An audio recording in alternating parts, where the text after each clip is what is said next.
So welcome, Charles, all the way from Thailand. What's going on in Thailand? Oh, not much. It's pretty hot, wet. It's like I think it's the wet season now. There's two seasons in Thailand. There's the wet season, the dry season. I don't know. It kind of feels all the same to me, to be honest. It's just hot. 90s pretty much every day. I think there was a couple of days in December where I wore a sweater, but yeah, it's not bad. I mean, at least I don't have to worry about putting on layers every day or something. But um, yeah, it's been good. No Cool. complaints. Well, we're here, International TEFL Academy. We're interviewing one of our alumni who is teaching English over in Thailand. He's also teaching English online. Previous to Thailand, he was in Korea. So we've got a lot to dig into here. So yeah, Charles, thanks for joining us and taking some time out of your Friday night there in Thailand. There's probably a lot cooler things you could be doing than this, but we appreciate you taking time out. So first of all, what made you decide to do this, to teach abroad? I think it was just to like give kids the opportunity to, I guess, broaden their horizons and, with English and just the kind of doors that opens for them for the rest of their life. And I just kind of felt like the job that I was in back home was not incredibly satisfying.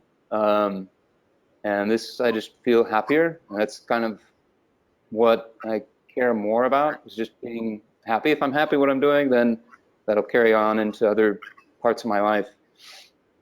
So that's kind of why I'm here. I mean, obviously, I'm also here to see the culture and try the food and meet new people and all that stuff. But yeah, that core reason was just to, I think, do something that felt a little bit more gratifying for the soul, I guess, would be the phrase I would use. Okay, absolutely. Needed a new adventure. And you're from San Diego, California. Many people would love to live in San Diego, California, but hey, this isn't for me. I want to move to another country. Do you have a background in teaching, or is this a totally new thing for you? It's a totally new thing. Yeah, like 3 years ago, I was a graphic designer in San Diego. I can understand why people would want to go to San Diego, but when you've lived there for 26 years of your life, I guess it kind of loses its luster a little bit. Maybe I guess the exoticness of it. But yeah, it's sorry, I just spaced out. What was your question again? It's all good. I was asking if you had any teaching experience. So you were a graphic designer. Sorry. I didn't have any teaching experience before. I was just a graphic designer. But yeah, I got a BA degree up in Oregon, and then got my TEFL certificate in the summer of 2016. Yeah, 16, and then left for Korea in April. That's kind of when I started this whole abroad journey. Okay. So you have a lot to dig into between Korea, teaching in Thailand, teaching online. Now, just to take a step back and actually, before moving abroad, like, did you have much experience with international travel? Yeah, I did. I had traveled and done like a study abroad in Italy for a month, and then just kind of walked around Paris with my family a week after that, for a week. And then when I was like 12, I think my family and I, we went to the UK and just traveled around and saw some of the touristy places. So yeah, I had prior international traveling experience, yeah, beforehand. Yeah, very different though. I mean, Italy, UK, and then Thailand, Korea, these are very different places. So what were some of your biggest concerns before moving to a new country? Actually, wasn't really my concern. I was kind of all for it. I don't know. I'm just kind of all about trying new things. But it was my parents, which I can imagine a lot of people talk to you about, oh, well, my parents say this and this and this about a country. Certainly before I went to Korea, my parents were concerned about the whole North Korea thing. and that was probably the biggest concern. And then it was like, having to get the vaccines, right? It's the same thing. Before I went to Thailand, you got to get all the vaccines before you go. And people that are here, they don't really get the vaccines. If they do, they just go to like Bangkok, and it's like maybe a fifth of the price that they would have to pay in America. So I would say, yeah, before Thailand, it was like the concern was, oh, there was a terrorist attack in Hat Yai. But that was like 5 years ago. Right. And then, because I lived with a Thai family for 2 months, so I was in Hat Yai for that time, during that time. I guess another thing that people brought up to me was like, oh, there's like theft in Thailand. And I would say Thailand and, for the most part, Thailand and Korea are pretty similar. Is that people just don't steal. I mean, I could leave the door to my house open here and probably nothing would get stolen. Same in Korea. And I guess Japan is that way too, from what I've heard. But there's certainly, like, if you go to maybe touristy places here in Thailand or maybe Korea, there's maybe a likelier chance you might get something stolen, but by maybe a foreigner. But usually, like, natives don't do that. It's just Right. part of their religion or culture or something. Yeah, it's a very common concern before going abroad, whether it's the person, the teacher who's going abroad, or the parents. Like, is it safe there? And I mean, I'm in Chicago right now, and so I always say, like, listen, there's great parts of Chicago where it's very safe, and then there's not so great parts of Chicago where maybe you don't have anything going, and that would be true of Seoul, Korea, or Bangkok, Thailand, or I taught English in Prague in the Czech Republic, and it's the same deal there. So maybe there's pickpockets, but that's everywhere. There's some pickpockets, yeah. Like in, yeah, like I mean, there's definitely some pickpockets in any big city, But you just gotta be smart. So you are in Surat Thani in Thailand, and I must admit, previous to this conversation, Charles, I had never heard of Surat Thani. Why are you there? Why am I here? It's funny. I'm not even in Surat Thani. I'm like an hour south of it, of the actual like town. So I'm in like kind of a little suburb.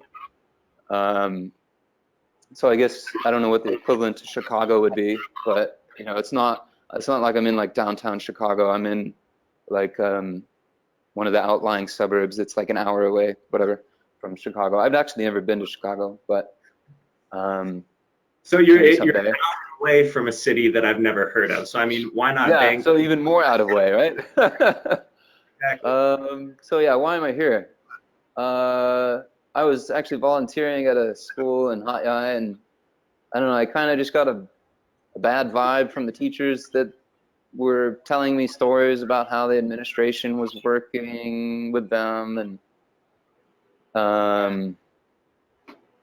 I just decided, well, maybe this is not the best place for me, and maybe I should, ask at the time I still work with them, my agency, Road Experience, which is one of ITA's preferred agencies, I guess, for Thailand. Mm-hmm. And, I asked them, hey, is there maybe some other schools out there that you could send me, info on? And they did, and I asked to speak with the teacher that worked there. And I just asked him, so, hey, how do you like the school? And he's like, I love it.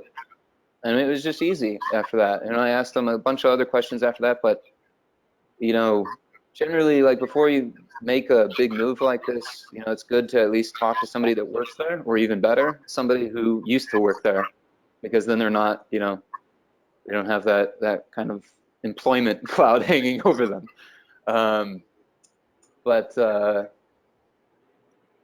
Yeah, I don't regret coming to this place at all. I mean, it's kind of right in the center of South Thailand. I'm an hour away from Surat Thani.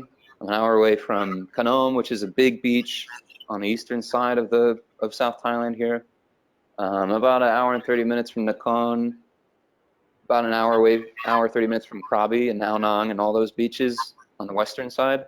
So it's just, I looked at the location. I was like, that looks great to me. I mean, some of the other places, like, there's a bunch of opportunities in Phuket, but once you're in Phuket, you're kind of stuck there. Like you can go to Phang Nga or the Similan Islands, or you can go to Koh Phi Phi, but you can't really go to like Koh Samui, Koh Tao, Koh Phangan. The whole eastern side of South Thailand is kind of cut off from you because it takes so long to get there. And unless you have like a really long weekend from school off, yeah, it's just difficult. So being in the middle, you know, while there's not much to do in this town, which is actually kind of nice because then I can kind of work on my own projects and just do my own thing. And then if I want to, I can go visit those places. I'm just not, yeah, I guess I'm not in the chaos of like Chiang Mai or Bangkok. Right, very different feel, and maybe being in the south part of Thailand, it's that California, San Diego side of you, like, hey man, I got to be close to the beach. Beaches, yeah. That's exactly what it is, to be So you honest. talked a little bit on your job search, where you were working with one of our preferred recruiters or agencies through our job search guidance resources. Now, tell us, did you interview for this job in advance, in person? Walk us through that interview process. Yeah, the kind of, I guess, recruiter found me on Facebook, and he just sent me a message, said, hey, would you be interested in teaching in Thailand? And I was like, okay, sure. So I, whatever, sent my resume, all that stuff, and we set up a Skype call in like January, I think, like the 1st of January or the 2nd or 3rd or something. And, you know, they, I guess, had a meeting, approved my application. I didn't really even have an interview with the school, this school that I work at, or the school that I was volunteering at, because they trust the agency to kind of clear these people before they come to work there. Whereas Korea was different. I actually did have to, well, I actually got interviewed by the school I was working at when I was still in California. And that was over by like a phone call. Usually those are done over Skype though, because they want to see you in person at least. Right. But yeah, I worked with like Park English, I think was one of the Korean preferred recruiters that ITA has. And I interviewed with them, and then I interviewed with the actual school. So yeah, it's just two different styles. Korea is a little more upfront. You get all your stuff done beforehand. Thailand's a little slower. Right.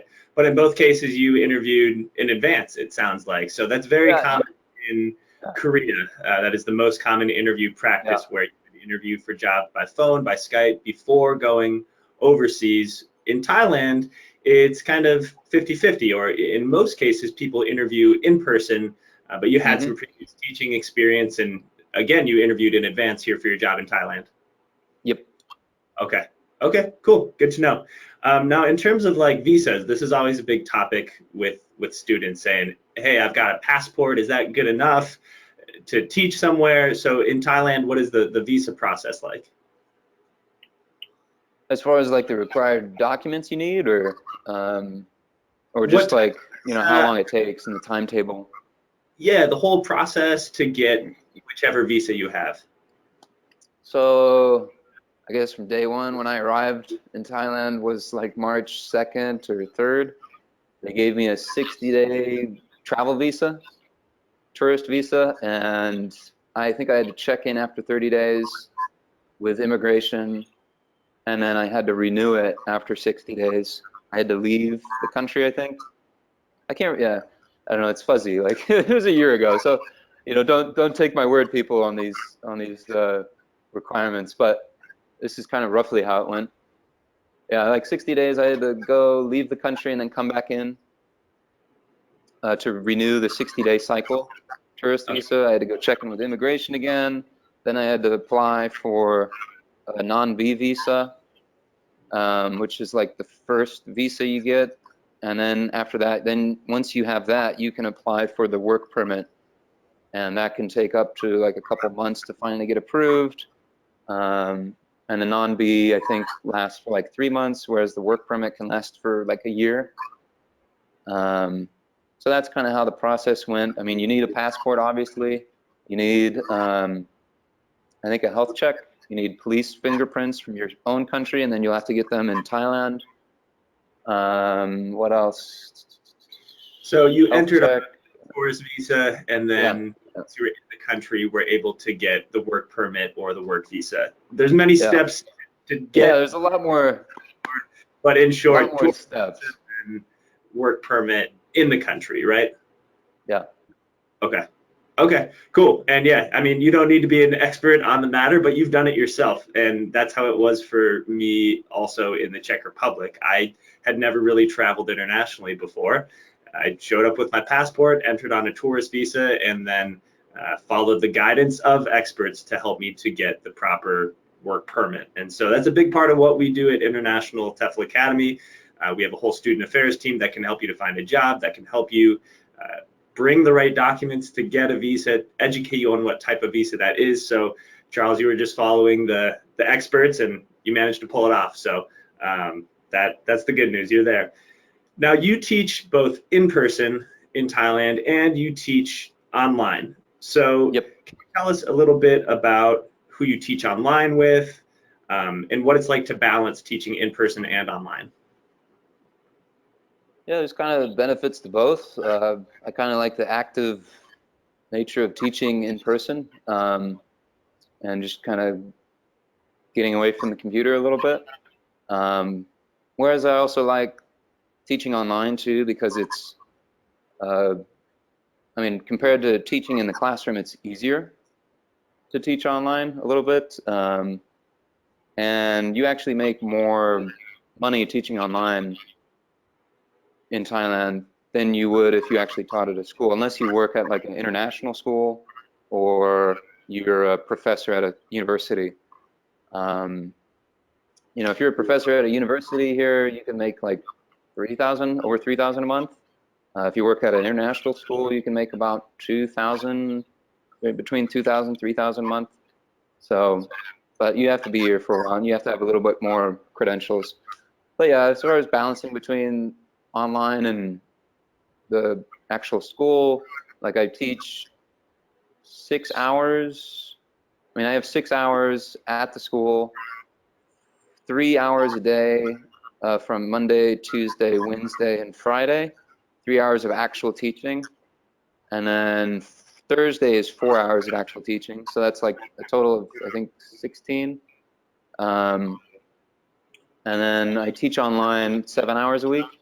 So I probably could, you know, up that by at least 3 hours. Yeah, I probably could up that by at least 3 hours.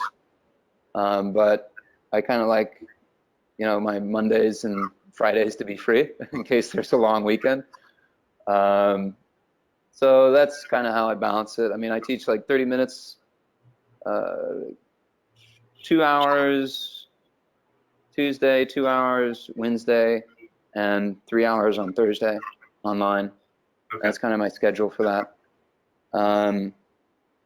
So it's just nice to have that little bit of extra income, because something you do have to be aware of about teaching in Thailand is if there are some schools that will pay you during October and March and April. And there are some schools that may not, because school is closed. So having the online teaching, you know, thing is kind of a nice fallback. And you can also apply for part-time hours, so you can, you know, bring in a little bit more cash if you're going to go travel through Vietnam or wherever you go. That's kind of a benefit of being able to teach online, is having that mobility that you really don't have with a school. There's a little bit less meetings. There's a little bit less, you know, administration oversight. There's a little bit less drama, right, with online. But you know, teaching in the classroom, you get, you know, a little bit more fresh air, I guess, than just teaching on a computer. Right. So It seems like a cool balance where there are some people that will teach online full time. Maybe they're doing it from home in the United States, or maybe they don't have a home. They're traveling around, they're nomadic, and they're teaching English online while traveling. Now, the way that you're doing it, you're teaching in person and online. So you're still getting that interpersonal communication, that cultural exchange of teaching locally in Thailand while simultaneously teaching online to make a little extra cash and to work from home and to have that flexibility. Now, who is it that you teach online? Where are they from? What age group? And what's the school? The school is Dada, and the age group can be anywhere from like 4 years old to 13 and 14, that I've taught for the past like year. Um, and most of the companies, I think there's an online company for Vietnam, maybe, that I've heard of, but most of them are for China. I don't think Japan or Korea has anything like that. But yeah, I've liked Dada. I am waiting to hear back from an email from them about getting a raise since it's been a year. That's, I guess, their policy that after a year you can request a raise for, depending on your attendance and quality of the lessons and whatnot. So waiting to hear back on that.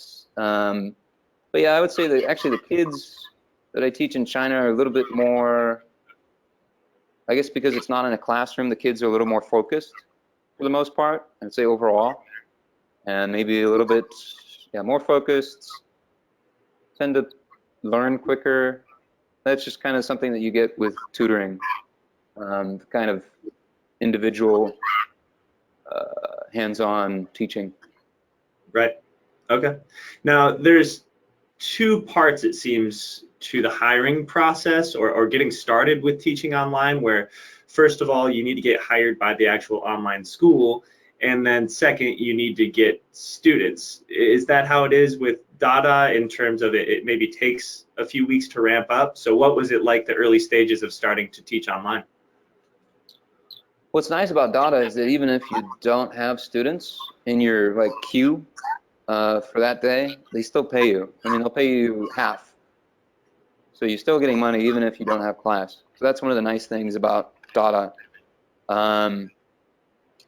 But yeah, it took me, like I started in August, and it took me until really like January to be completely booked.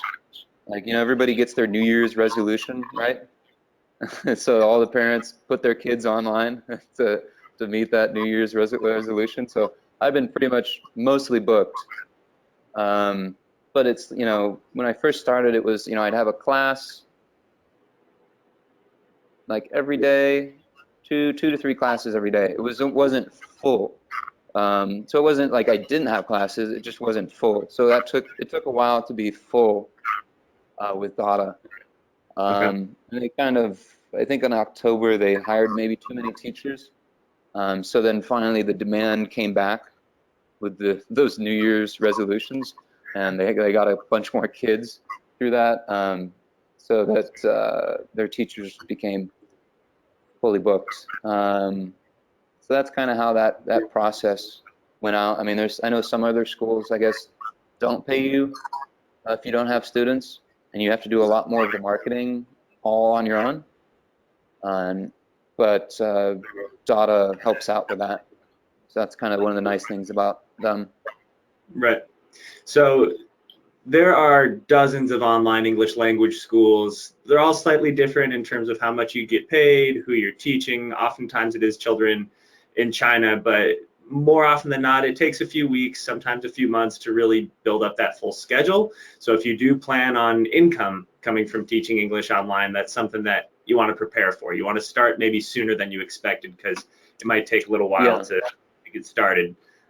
So yeah, I'm sorry, go ahead. Yeah, if you're looking for full-time, work, it's probably best to start like 3 months in advance before you think you're gonna go full nomadic. But anyway, go ahead. Sure. No, that's good advice. So it sounds like between your two jobs, teaching in person there near Suran Thani and your online job, are you able to save some money? Is it mostly a break-even situation? It would be, I would have to budget more if I didn't teach online. And yeah, I'd have to budget more if I wasn't teaching online. But teaching online allows me to save some money and then also pay for my flight to go home and visit family and friends back in California, since I haven't been there for like 2.5 years now. By then it'll be 2.5 years. So and then I'll be back here in November. But yeah, so it just helps to pay for things like that. I guess if we're going to talk about financials and stuff, luckily, I was fortunate to be able to pay off all my student loans and just live at home and get all that done before I left. And if people are looking to pay off their student loans, I would say unless you have like a master's degree where you can work at a pretty nice school that pays you a lot here in Thailand, Thailand's probably not the place where you can pay off your student loans if you do have a lot. Probably the countries that you'd want to go to for that would be like China, Korea, I would say even Vietnam now. Vietnam's paying pretty good. Or you could actually even teach online. I mean, there's some people I know that make 3,000 a month online, and they teach like maybe 33 hours a week. So you can do that too. You could teach online here in Thailand. You could teach online pretty much anywhere in Southeast Asia, as long as you have an internet connection and you have a solid computer and whatnot. But yeah, that's the 401 on the saving up money, I guess. Right. Well, I mean, it's again cool that you could teach online more to save more, but you want to get that interpersonal experience, that cultural exchange, also teaching in person. So everybody's different in terms of, hey, I need to save X amount of dollars, whether it be for student loans or whatever. But this whole idea of teaching English online has really changed the industry, where it's allowing people to save money in countries where they previously couldn't save. Where I taught in Prague in the Czech Republic, I was breaking even. I was living a good life. I was able to do some budget traveling on the weekends, but I wasn't saving anything. Now, with teaching online, you can make like double what I was making in Prague. And so a lot of my friends who are still teaching there are teaching online and able to save or do some more luxurious travels. Yeah, it's really like, I can imagine, like Eastern Europe, you could probably do it too. And probably South America too. I know there's a bunch of people that are living in Mexico and all over there that there's some countries that, like Colombia, I think Colombia and Costa Rica, you can save up a little bit more, but yeah, for the most part, and I mean, I noticed ITA actually got a course, has offered a course now in teaching online. I guess there's, because of the growing demand for it.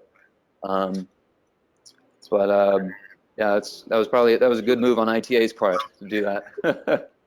Well, yeah, there's a difference, right, between teaching English in person and teaching English online. So yeah, we started a new course. It's a 2-week specialty course all about teaching English online, some more of the technology side of things, and it also educates people on the various companies that you can work for. Do you want to teach adults in Europe? Do you want to teach kids in China? Well, you want to apply to these schools, and then also creating like your teacher welcome video, so that if you are starting with one of these schools where the students choose you and you need to build up your schedule, you start well with having a welcome video so you can get those students. So yeah, well done, Charles, teaching English online specialty course. All right, now in terms of traveling, do you do much travel around Thailand? Like generally on the weekends I go somewhere, usually either go to Krabi or Ao Nang.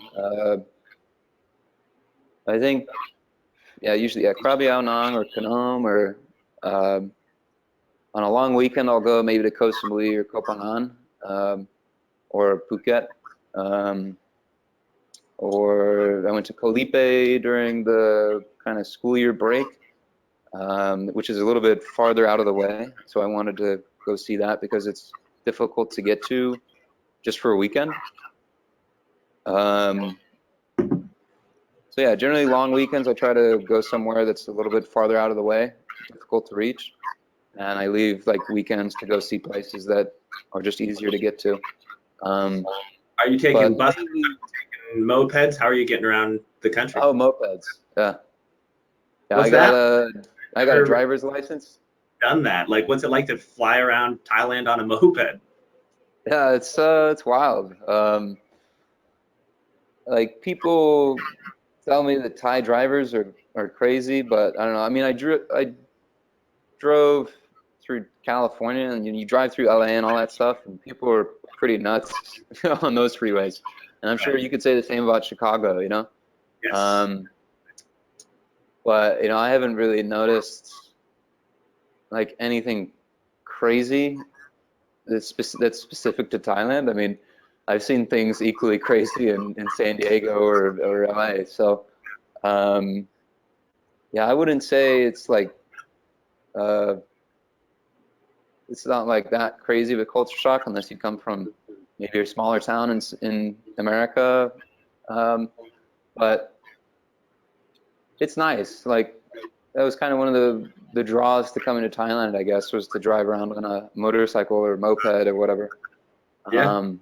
And just having kind of that freedom, I guess, kind of like a motorcycle diaries thing, you know, whatever. No, So, that sounds cool. I know it's a very common way of getting around, especially in the bigger cities in Thailand. yeah.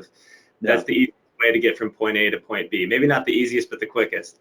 Now in the countryside, I was just curious. You know, is that how people get around? And it sounds like Oh an yeah, awesome way yeah. to travel. Now another common topic that people will bring up or a concern is uh, making friends. You move to a new country and you don't know anybody. So being in a smaller Thai city, I mean, is there a community of expats there? What's the social life like? There's a small community of expats. I mean, I've kind of gained friends in other cities. So if I want to go see people, I'll just go to Suran Thani or I'll go to Nakhon for that weekend and go see friends there or friends in Krabi or Phuket. And you can join, you know, expat groups on Facebook. There's always those. There's meetup groups that you can join. And, you know, you gotta realize that everybody else is kind of in the same boat. You know, they're all far away from home and just looking to meet new people and just have a good time. And you know, I'd say ITA's kind of resources for, you know, alumni groups is great. I mean, whenever I see opportunities on there or like advice, I just screenshot it and then I throw it in a folder on my computer.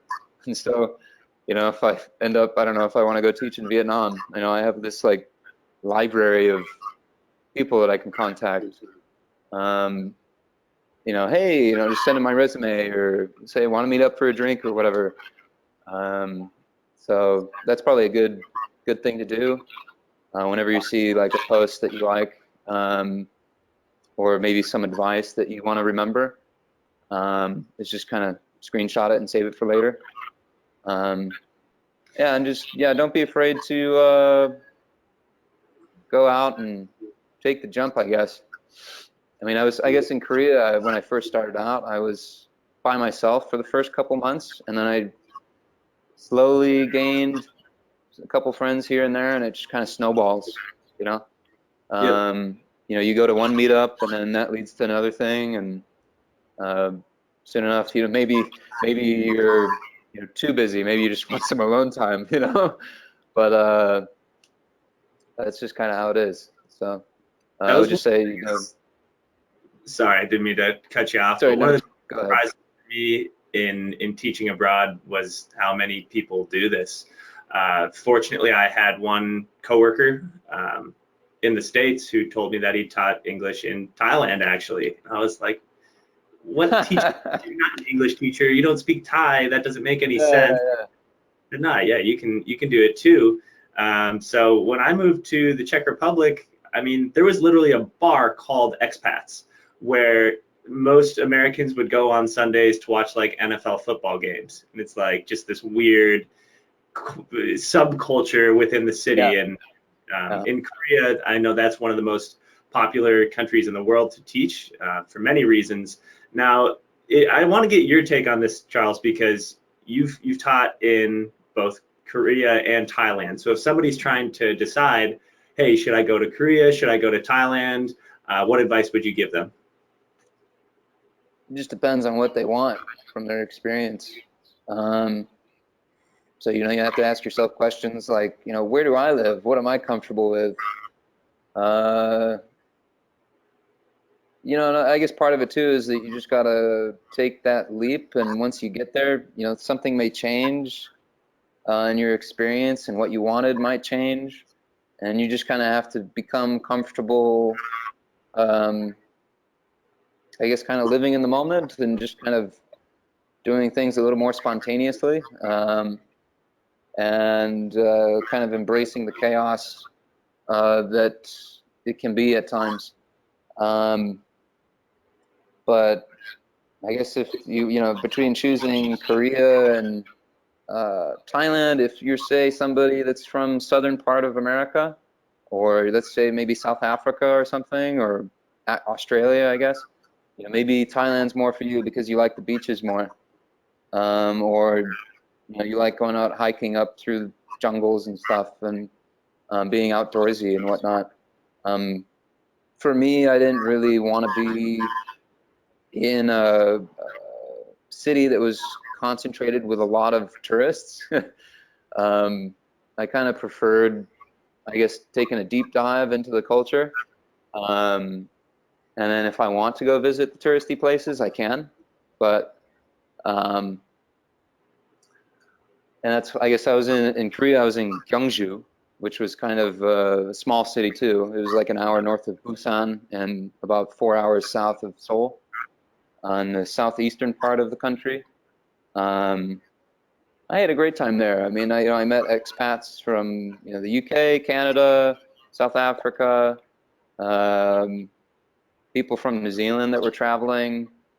So if you're somebody that wants to, maybe, I don't know, if you like skiing and snowboarding, you know, maybe Korea is more your thing. Or if you want to get paid a little bit more, financially you need to bring in more money, then maybe Korea is your thing. But I would say the overall, I guess, mentality in Thailand is a little more laid back than Korea is. Korea can be a little bit more intense, especially if you're in Seoul or a big city. Certainly the parents can be a little more intense. And whereas, well, actually, I mean, Thailand can be too, if you're teaching in Bangkok, but certainly not at Korea level, you know. So I would say, yeah, if you're maybe used to colder climates and, you know, actual seasons, maybe go to Korea. That's more your style. I think it has to be something that you ask yourself, and what it is that I want out of this experience. What do I need before taking this jump? Right. Yeah, very different depending on the person. Where, I mean, I think I would love to ride motorcycles around the countryside and visit different beaches every weekend, but that might not be for everybody. Maybe you're more of a, I'm going to take the train and explore this new major metropolis. That's South Korea for you. So Yeah. very much depends on the person, but appreciate your take on that. Now, we'll just close out with this one, Charles. There's a lot of people out there who are thinking, I don't know if I could teach abroad, or I don't know if I want to teach abroad. Like, when you have friends ask you about what you're doing, I mean, how do you tell them about teaching abroad? How do you say, hey, you should try this. You should really take the leap? Yeah, there was a girl that I met in Alumni. We were just talking, and she said she was going to go back to school, go to graduate school for law. And she said she wanted to, you know, she was teaching in Thailand too. And she said that she wanted to go back because she wanted to feel financially secure. I mean, a lot of people, I guess, want to feel financially secure, but I didn't really, you know, I kind of listened to it and I didn't really say anything at the time, but looking back on it and thinking on it, you know, I felt like, you know, something I thought about later was just, there's really never going to be a point in your life where you're going to be financially secure, you know?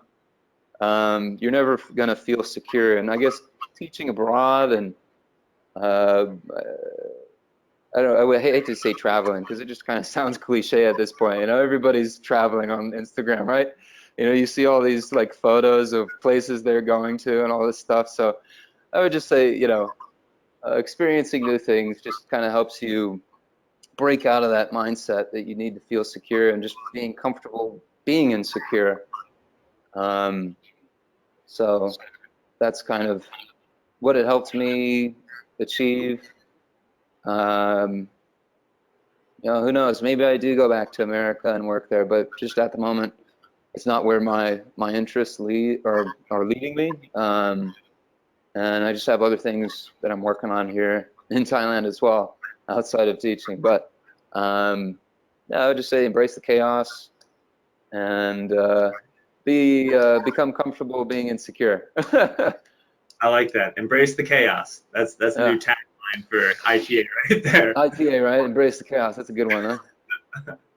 All right, cool. Hey, well, Charles, appreciate all your insight on teaching in Thailand, teaching online, a bit about Korea. It's clear you've had an adventurous past few years, and sounds like you got a lot more adventure to come. So really appreciate your time. And for anybody who's watching this, if you have questions about the teaching online, teaching in Asia, teaching in Europe, where I taught, feel free to get in touch with your advisor. If you don't have an advisor yet, you can fill out a form on our website here, and you'll have an expert advisor give you a call, send you an email, and you'll be in touch.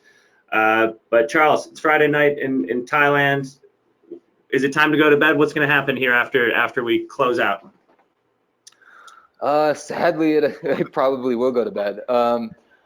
But yeah, usually on a Friday night, if I want to go somewhere, then I'll probably be in Alumni. You know, maybe with some friends, going to maybe some of the local bars and whatnot. But yeah, this week it's pretty low key. All right. So that happens, you know. Hey, that's a good thing. Whether you're even in Thailand, sometimes you just need to chill and relax. Get off the motorcycle for a weekend. All right. Well, Charles, again, appreciate your time, man. Yeah, thank you. Appreciate it.